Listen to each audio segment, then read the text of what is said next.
그들이 예루살렘에 가까이 가서 감람산 벳박에 이르렀을 때에 예수께서 두 제자를 보내시며 이르시되 너희는 맞은편 마을로 가라. 그리하면 곧 매인 나귀와 나귀 새끼가 함께 있는 것을 보리니 풀어 내게로 끌고 오라. 만일 누가 무슨 말을 하거든 주가 쓰시겠다 하라. 그리하면 즉시 보내리라 하시니 이는 선지자를 통하여 하신 말씀을 이루려 하심이라. 일러스되 시온 딸에게 이르기를 내 왕이 내게 임하나니 그는 겸손하여 나귀 곧 멍에 매는 짐승의 새끼를 탔도다 하라 하였느니라.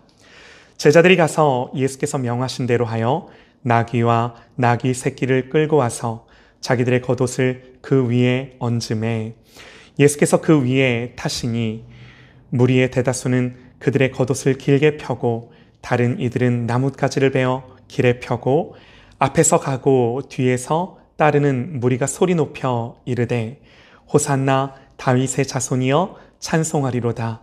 주의 이름으로 오시는 이여 가장 높은 곳에서 호산나 하더라. 아멘, 아멘.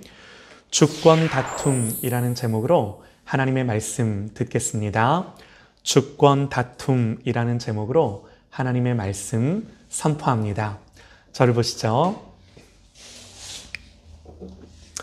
예수님이 십자가를 지시기 위해 예루살렘 성에 입성하실 때 나귀를 타고 예루살렘 성에 들어오시죠.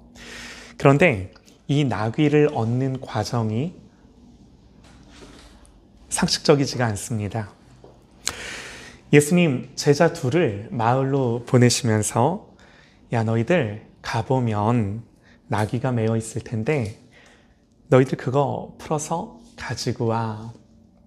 아니 누구 건 줄 알고 가져오라 그러나요? 그러면서 하시는 말씀이 만일 누가 무슨 말을 하거든 주가 쓰시겠다 하라. 그리하면 즉시 보내리라. 굉장히 이상하죠? 상식적이지가 않습니다. 누가복음을 보면요. 이제 제자들이 이 나귀 새끼를 풀 때에 그 임자들이 그래요. 어찌하여 나귀 새끼를 푸느냐? 그때 제자들이 예수님 가르쳐준 대로 답을 합니다. 대답하되 주께서 쓰시겠다. 그냥 그렇게 나귀 새끼를 가지고 옵니다. 여러분 우리는 이 본문을 읽으면서 말씀이니까 그냥 그런가 보다 하죠. 그냥 우리가 이 말씀을 눈으로 읽을 때는요. 여러분 별 부담이 없으실 수도 있으세요. 그때 그런 일이 있었겠거니 예수님이니까 그랬겠거니 생각하며 그냥 넘어가도 돼요. 우리가 말씀을 읽을 땐 그래요. 그런데 여러분 이걸 지금 우리 보고 실제로 해라 그러면 여러분 이게 쉬운 일이겠습니까? 최근에 어떤 청년이요. 제가 이 청년을 알게 된 건 그래도 꽤 오래전입니다. 뉴질랜드에 있을 때 청년들을 데리고 호주 코스타에 참석했던 적이 있었는데요. 이 코스타가 뭐냐면 유학생 수련회예요. 이제 호주에 유학 온 친구들이 다 같이 모여가지고 이제 큰 집회를 하는데 뉴질랜드에서 이 호주에 있는 코스타에 저희 청년들을 데리고 참석을 했던 적이 있습니다. 그때는 제가 목사도 아니었어요. 전도사 때였죠. 그때 그 코스타에서 만났던 친구예요. 제가 데리고 갔던 청년이 아니에요. 호주에 워킹홀리데이 온 청년인데 코스타에서 처음 만났던 거예요.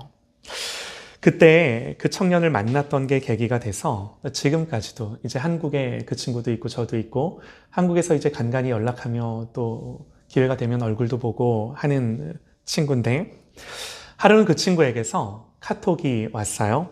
제목 미용실 보증금 플로잉.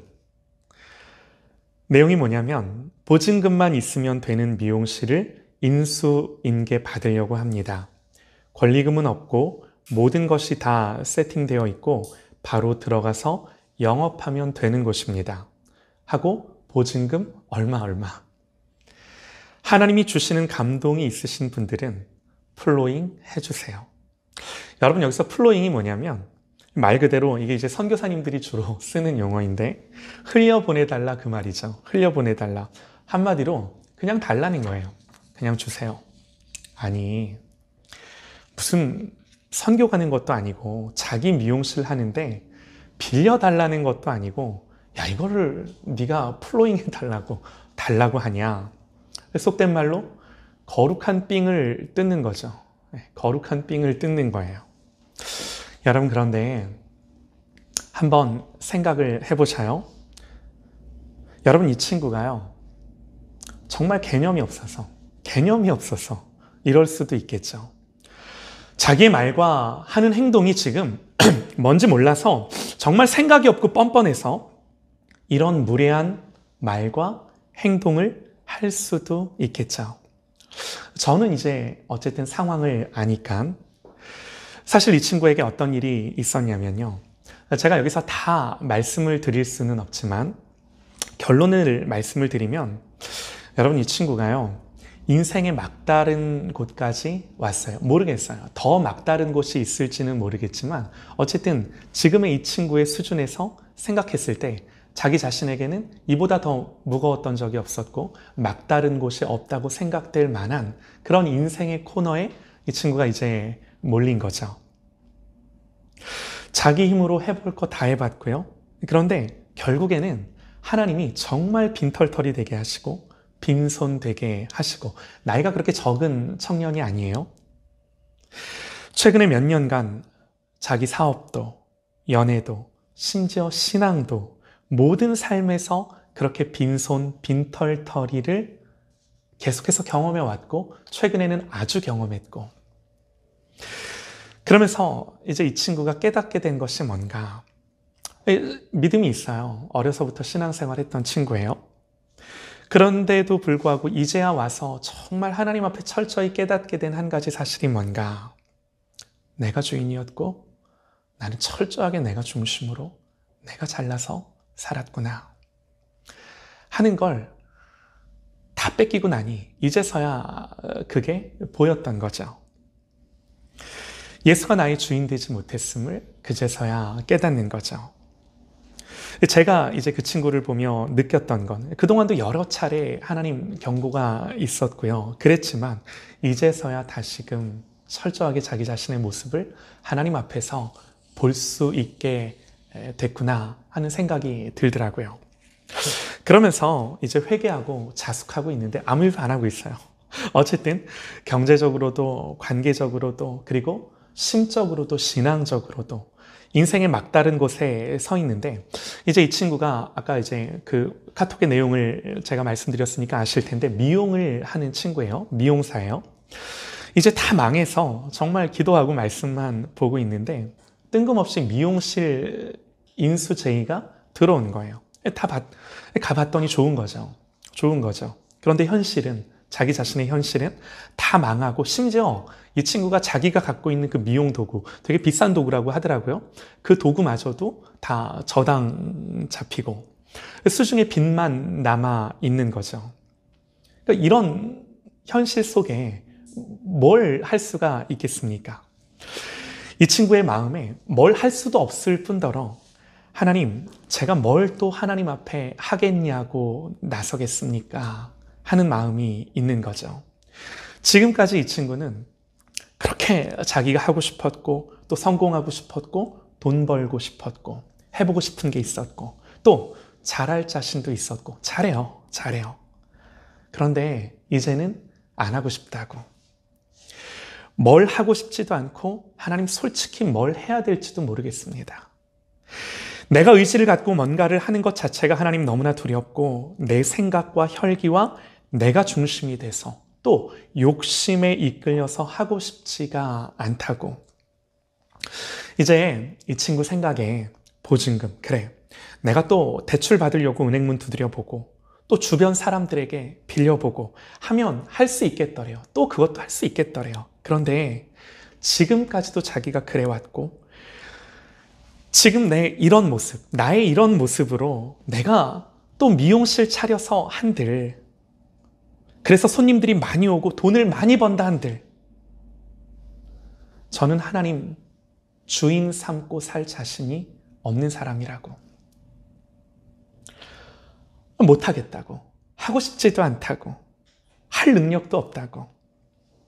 하나님 열어주시면 가고 닫으시면 멈춰 있겠다고. 내가 하나님이 주인이시라는 것을 내 삶에서 실제로 정말로 내 삶으로 살아보고 싶다고. 오직 하나님의 처분에만 살고 죽는 거 나 그거 해보고 싶다고 기특하죠? 그런데 그렇게 하나님 앞에 이제 기도하며 말씀 보고 그런 시간을 보내고 있을 때 이제 이런 제의가 들어와서 어쨌든 또 하나님 앞에 기도하고 나 못하겠다고. 근데 하나님 또 마음이 가고 또 소원하는 마음은 생기지만 내 방법, 내 생각대로 하고 싶지 않다고. 그렇게 하나님 앞에 기도하는데 여러분 그때 정말 바보 같고 어리석고 무례한 생각이 스쳐 지나가더래요. 돈을 달라고 해라. 돈을 달라고 해라. 머릿속에 온갖 생각이 스쳐 지나가죠. 아니 내가 무슨 걸뱅이도 아니고 속으로 또라이냐? 야 너 또라이냐? 속으로 자기 자신에게. 남들 다 노력하면서 정말 10원 한 장 벌기 위해 얼마나 애쓰고 노력하는데 하나님 내가 안 하면 안 했지 그렇게는 못합니다. 제가 무슨 선교 가면서 후원해달라고 후원 받는 것도 이 친구도 선교도 참 많이 다녔어요. 내가 무슨 선교 가면서 후원을 부탁하는 것도 아니고 내 사업장 하는데 하나님 어떻게 돈을 달라고 그럽니까? 그런데 그때 야, 왜 네 사업장이냐? 너는 죽고 예수가 살아. 너는 죽고 네 안에 성령이 살아. 선교와 사역으로서 미용실 해. 네 사업장 아니야? 미용실 아니야. 너는 미용실 아니야. 그냥 너무 부끄럽고 오해받을 것 같고 포만 나고 거지 같고 야 이게 무슨 말도 안 되는 짓거리냐. 그런데 계속해서 주시는 마음이 너 주인 아니라며 네 거 아니라며 그럼 해야지. 구걸이라도 해야지. 네가 주인 아니라면. 여러분 이런 내용에 대해서는 이런 개인적인 어떤 간증에 대해서는 스스로 판단을 해보시기 바랍니다.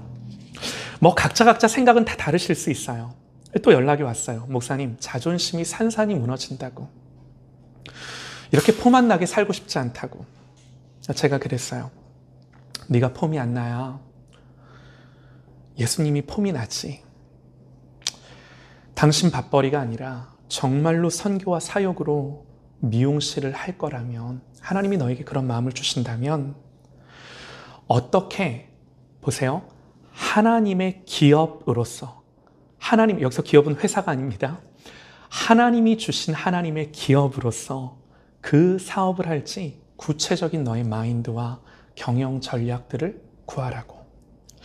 하나님이 정말 주인이시라면 정말로 하나님이 당신을 통해 그 일을 하실 수 있도록 구체적인 계획들을 세우고 재정의 원칙들을 세우고 오시는 분들을 어떻게 섬기며 그들에게 예수를 어떻게 증언할지 연구하고 공부하고 방법을 구하라고. 그리고 그걸 놓고 증인들을 세우고 혼자 하는 게 아니라 증인들을 세우고 기도를 부탁하고 그리고 물질에 대한 감동을 정중히 요청하라고. 여러분 정말 하나님으로부터 온 거면 채워지지 않을 수가 있을까요? 속으로 대답을 해보셔요. 이 감동이 진짜 하나님으로부터 온 거라면 보증금이 얼마인지 모르시지만 여러분 그 보증금이 은도 내 것이요 금도 내 것이라. 하나님은 그러신 분이실진데 안 채워질 수 있을까요? 또 여러분 이렇게 해서 채워지면 너 그때부터 네 맘대로 살지 못하는 거야. 너 정말로 두렵고 떨리는 일이야. 네가 하는 그 일이 선교고 사역이고 사명이고 하나님 일이야. 너 네 맘대로 못해. 너 네가 주인 돼서 그거 했다가는 너 정말. 대답해 보세요 여러분. 이 재정이 채워졌겠습니까? 사람들의 마음에 감동이 있어서 자기 미용실 하겠다는 사람에게 돈을 줬겠습니까? 아직 모릅니다. 과정 중에 있어요. 진행 중에 있어요. 저도 궁금합니다. 결과가 어떻게 될지. 그러나 여러분 어떻게 생각을 하세요? 황당하고 무례하고 예수님 팔아 삥 뜯는 거 아닌가요? 인간적으로는 그럴 수도 있습니다. 그러나 진짜 주인이 그렇게 말씀하셨다면, 이것이 하나님으로부터 온 감동이라면 여러분 그대로 되는 줄 믿습니다. 아멘이에요. 그대로 되는 줄 믿습니다. 여호수아서 24장을 보면요, 여호수아가 백성들을 모아놓고 이래요. 하나님이 너희가 수고하지 아니한 땅과 너희가 건설하지 아니한 성읍들을 너희에게 주었더니 너희가 그 가운데 거주하며 또 너희가 심지 아니한 포도원과 감람원의 열매를 먹는도다. 여호수아가 이제 땅을 다 정복하고 다 분배하고 난 뒤 이제 그의 노년의 죽음을 앞두고 마지막 유언과도 같은 말을 하면서 이 말을 하는 거예요. 야, 너희들 그거 인정하냐? 너희들이 건설하지 아니하고 너희들이 짓지 아니한 그 성읍들에 너희가 지금 거주하고 있고 너희들이 심지 않은 포도원과 감람원에서 열매를 따먹고 있는 거 너희들 그거 인정해? 다들 그렇대요. 그래서 결론이 뭔가요? 그러므로 이제는 여호와를 경외하며 온전함과 진실함으로 그를 섬기라. 너희의 조상들이 강 저쪽과 애굽에서 섬기던 신들을 치워버리고 여호와만 섬기라. 하나님 주인이야. 하나님만 섬겨. 너희들이 사는 거, 먹는 거, 누리는 거 하나님 주신 거야. 하나님의 기업으로서 너희들에게 허락하신 거야. 그거 분명하지? 그러면 하나님을 진정한 주인으로 알고 하나님만 예배하며 하나님이 주인 됨을 행하며 살아. 여러분, 가나안은요, 이스라엘 백성들에게 기업으로 주신 겁니다. 기업.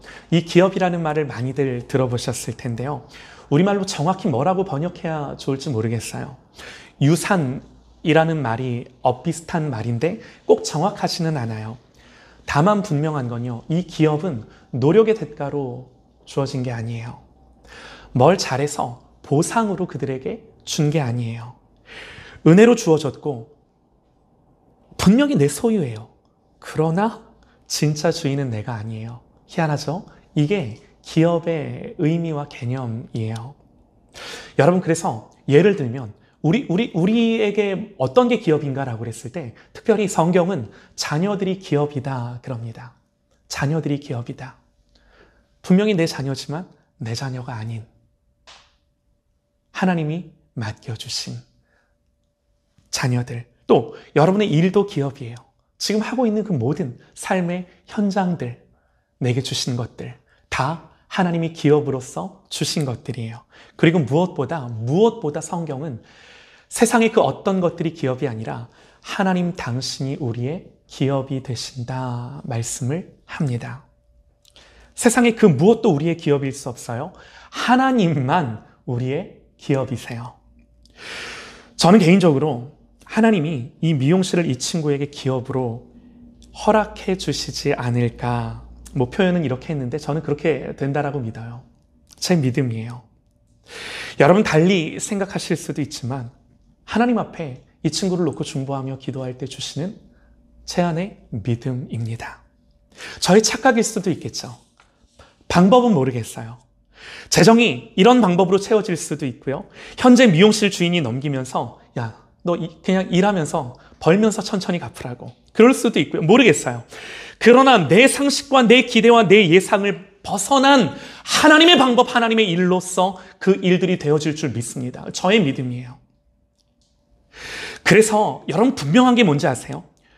정확한 거, 저는 어떻게 될지는 모르지만 분명한 건요, 철저히 하나님만이 이 친구의 인생의 주인 되심을 주장하실 겁니다. 붙들고 내가 너의 주인이야. 때로는 모든 것을 빼앗아가고 때로는 모든 것들을 주시면서 나만 너의 주인이야. 하나님 말씀하실 거예요. 이걸 계속해서 주장하실 거예요. 네 노력, 네 생각, 네 계획 아니라 하나님이 주권적으로 여시고 닫으시는 것들을 분명히 말씀해 주심으로 말미암아 어디 못 가게 하실 거예요. 나만 주인이야. 너 하나님만 섬겨. 그거 네 거 아니야. 여러분, 오늘 예수님이 나귀 새끼를 풀어서 가지고 와라. 제자들이 가요. 풀어요.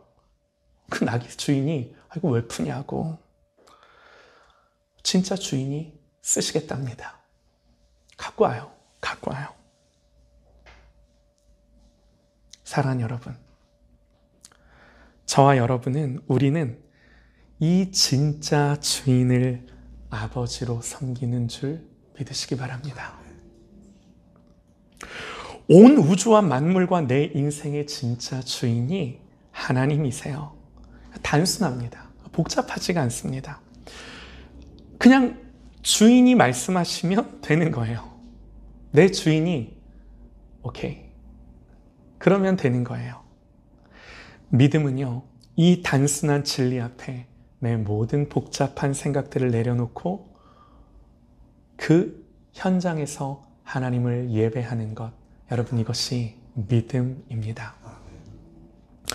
사랑하는 여러분, 하나님의 주권을 믿으십니까? 할렐루야, 아멘이에요. 좀 크게 하시죠. 할렐루야, 아멘. 그냥 말로만이 아니라 우리의 삶 속에 갈등을 일으키고, 그래서 치열함을 가져오는 이슈가 이 주권 다툼의 이슈가 되시기를 소망합니다. 정말로 그래요. 예수님이 나의 주인 되심을 인정하며 고백하는 것은 고사하고, 저의 삶이에요. 저의 삶을 보면 때로는 이 주권 다툼의 싸움조차 일어나지 않고 내가 주인 되어 살아갈 때가 너무나도 많은 거죠. 특별히 우리의 나귀를 풀어오라 말씀하실 때 풀어내어드리는 저와 여러분 되시기를 간절히 소망합니다. 세상에 대해서, 우리의 자녀들에 대해서, 내 인생과 존재에 대해서 하나님이 하나님의 소유권을 주장하는 것으로서의 삶의 방향을 인도해 가세요. 네. 그때 주권을 인정하며 내가 죽고 예수가 사는 일들이 날마다 일어나시기를 소망합니다. 아멘입니다. 여러분, 이게 너무나 중요한 게요, 여러분 모세를 보면요, 나이 40에 이제 자기 민족을 돌볼 생각이 났어요.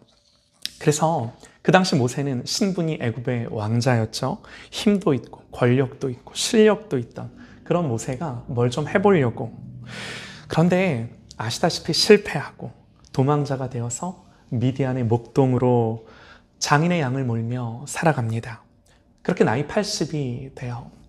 무슨 소망이 있고 이제 와서 무슨 열정과 무슨 자기 계획이 있겠습니까? 그런데 하나님이 이런 모세를 찾아와서 말씀하세요. 야, 너 바로에게 가. 내 백성 데리고 내가 너희 조상들에게 약속한 땅으로 데리고 가. 이게 말이 되나요? 이게 상식적인가요? 이게 하나님 그렇게 말씀하셨을 때 아멘하고 납득할 수 있는 어떤 그런 수준으로서 하나님이 말씀을 하시는 건가요? 그런 수준이 아닌 거예요. 그런 수준이 아닌 거예요. 이게 말이 안 되죠? 이게 우리의 상식과 논리와 이성을 다 동원한다 한들 예상하고 알겠습니다 할 수 있는 그런 논리가 아닌 거예요. 여러분, 바로가 누군가요? 애굽의 통치자, 최고 권력자, 그의 말 한마디에 사람이 죽고 사는 자. 지팡이 하나 들고 양치다가 바로에게 가서 뭘 어떻게 할 건가요? 그리고 바로도 바로지만 내가 말한다 한들 하나님, 이스라엘 백성들이 듣기는 하겠습니까? 모세로서는 상상이 안 되죠. 모세가 그래요. 모세가 대답하여 이르되 그러나 그들이 나를 믿지 아니하며 내 말을 듣지 아니하고 이르기를 여호와께서 내게 나타나지 아니하셨다 하리이다. 그러나 여러분, 우리가 결론을 알아요. 이게 돼요. 이게 돼요. 네, 이게 돼요. 왜? 주인의 말씀이기 때문에.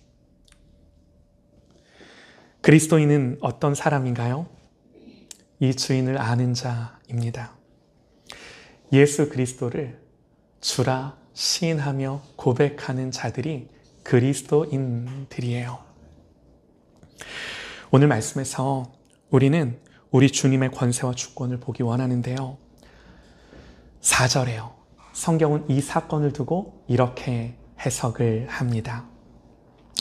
읽어드리겠습니다. 이 나귀를 풀어온 사건을 두고 성경이 말씀하기를 이는 선지자를 통하여 하신 말씀을 이루려 하심이라.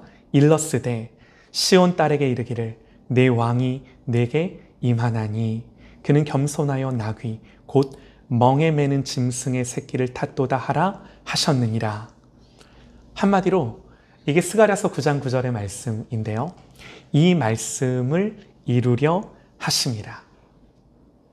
하나님의 말씀은 반드시 이루는 말씀이에요. 그래서 하나님이 말씀하시면 되는 거예요. 하나님은 사람이 아니시니 거짓말을 하지 않으시고 인생이 아니시니 후회가 없으시도다.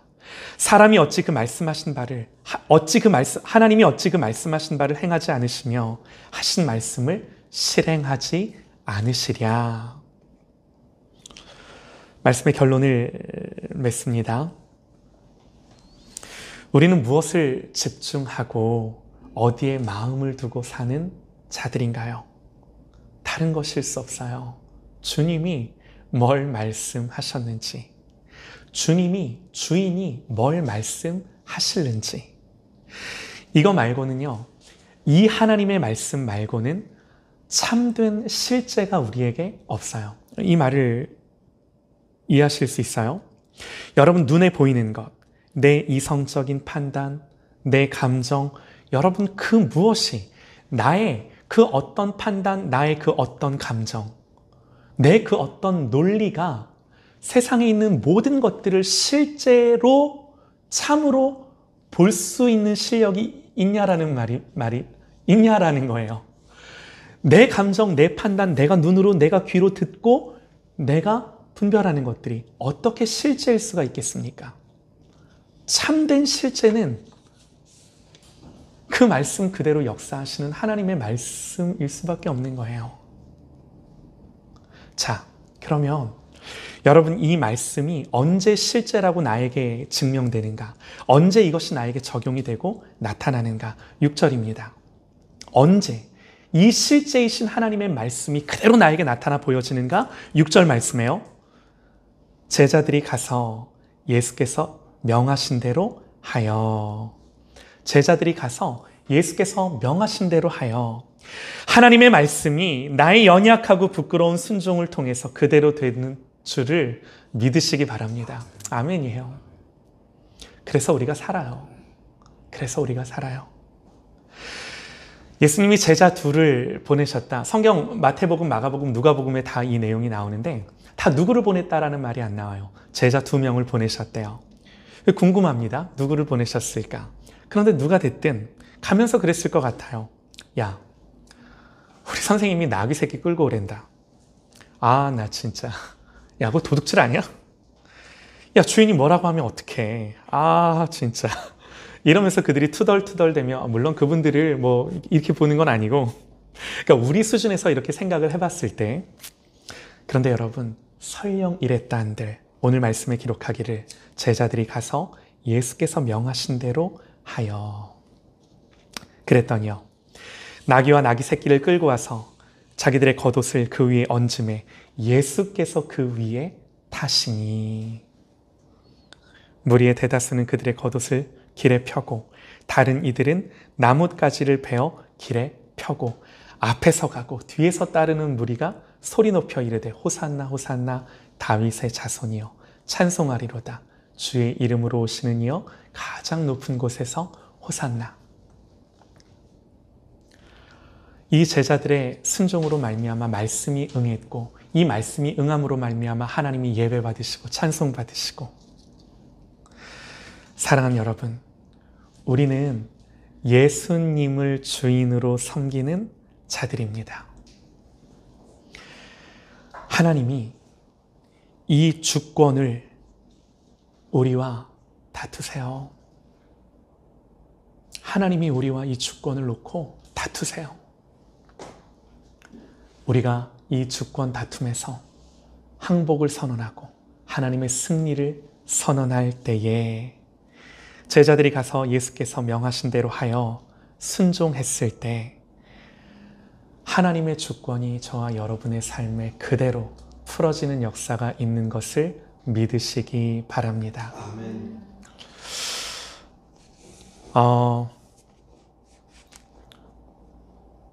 여러분, 제가요, 정말로 이제 예배할 곳이 없어서, 뭐 예배할 곳이 없다라는 말은 사실 틀린 말이에요. 근데 이제 이 장소에서는 더 이상 예배할 곳이 없어서 이제 집에서 예배를 하는데, 제 마음에 드는 생각은, 그래, 하나님이 주인이신데 하나님이 말씀해 주시면 되는 건데, 그러면 나는 뭐에 집중할까? 다른 것이 아니라 하나님과 하나님의 말씀을 집중하는 사람이 되자. 나는 그 사람이 되자. 예. 그래서 그래요. 그러니까 여러분들도 다른 것이 아니라 오직 이 시대 속에 우리의 상황과 우리의 형편이 어떠하든 이 시대를 향한, 이 세대를 향한 복음의 말씀을 붙들어낼 수 있는, 그 말씀이 흘러갈 수 있는 그런 교회, 나머지는 하나님이 하세요. 거기에 집중하는 우리 더주님교회, 우리 모든 성도들 되시기를 주님의 이름으로 축원합니다. 아멘. 할렐루야! 아멘! 아멘!